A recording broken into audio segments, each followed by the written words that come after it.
Três coisas. E eu queria falar da intersecção das coisas, né? A teologia, por exemplo, a arqueologia. O que a gente tem hoje de concreto? Porque a gente vê muita série, muito filme, muito documentário de estão achando a Arca da Aliança, onde está indícios Arca de Noé. Arca de Noé e tal. O que a gente tem de estudo de arqueologia que comprove os tempos bíblicos ou esses grandes momentos que a gente viu relatados na Bíblia?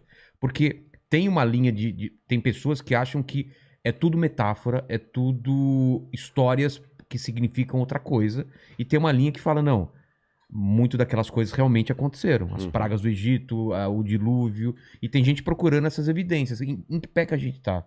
Bom, vamos separar algumas coisas aqui na mesa. Tá. Em primeiro lugar, existe a arqueologia séria, que é aquela que tem formação acadêmica, tem congressos, tem acadêmicos, tem trabalho científico, trabalho de campo, e tem aquela arqueologia de almanaque, daquele camarada que é dentista, você tá entendendo? O auxiliar de não sei lá o quê. Vai atrás de teorias da vai atrás da conspiração. teoria da conspiração e volta lá. E aí fala que encontrou a Arca de Noé. Existem 42 supostos achados da Arca de Noé. 42. Você tá entendendo? Ah, mas que tem uma mancha. Olha, gente, desculpa. Aí que é a diferença entre ser crente e ser crédulo. Você tá entendendo? Aí que tem a diferença entre ser crente e ser crédulo. Eu sou crente, não sou crédulo. Aí o camarada me mostra uma fotografia de péssima qualidade, com uma borra preta no meio lá da neve, lá na Turquia, entre a Turquia e a Armênia, lá nos montes lá.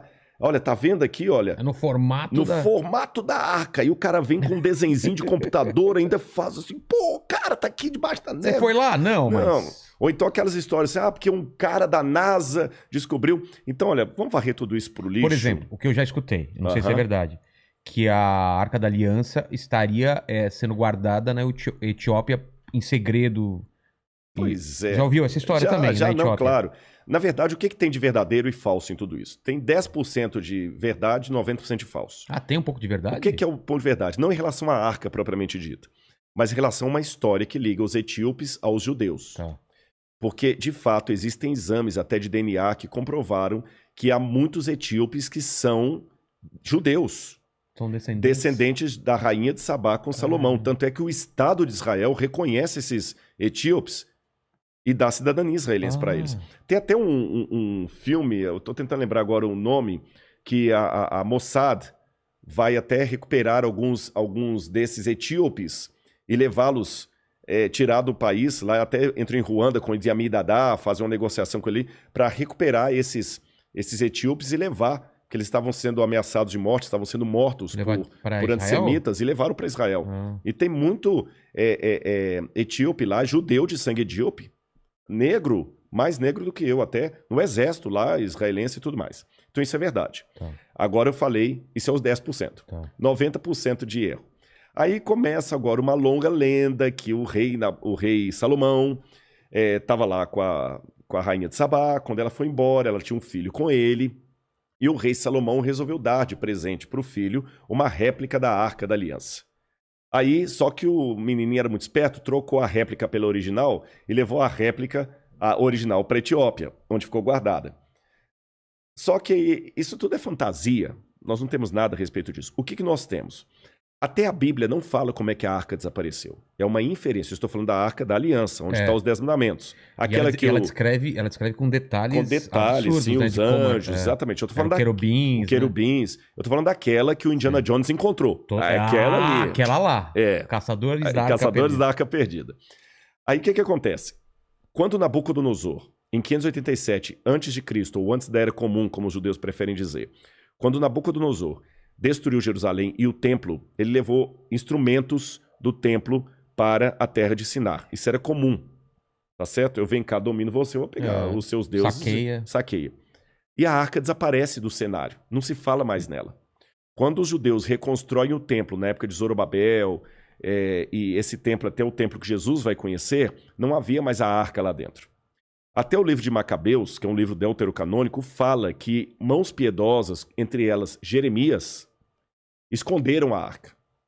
Então é a única informação que nós temos. Então alguém escondeu mesmo. Ela está desaparecida. Eu poderia até aventar nem sei se poderia chamar de hipótese, algo menos que hipótese, uma inferência. Tá.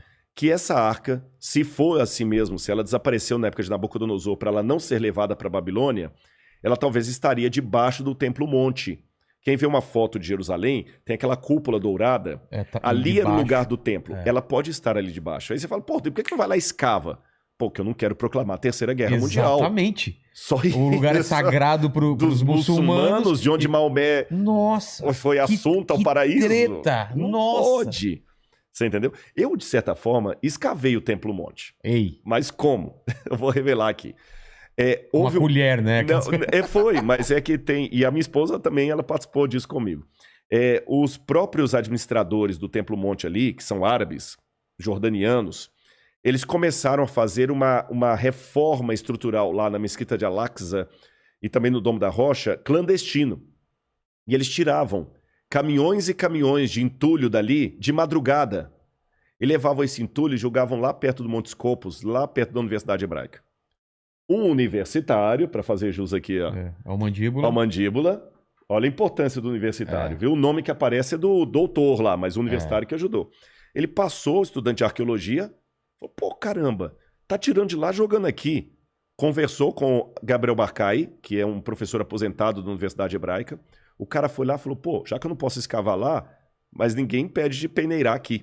Criou um sistema inédito, que a gente nunca tinha essa técnica de escavação, que é de peneiramento do entulho. E a gente encontrou muitas coisas ali, como, por exemplo, o azulejo do primeiro templo, etc, etc. E foi assim que eu participei também, o Sifting Project, que eles chamam.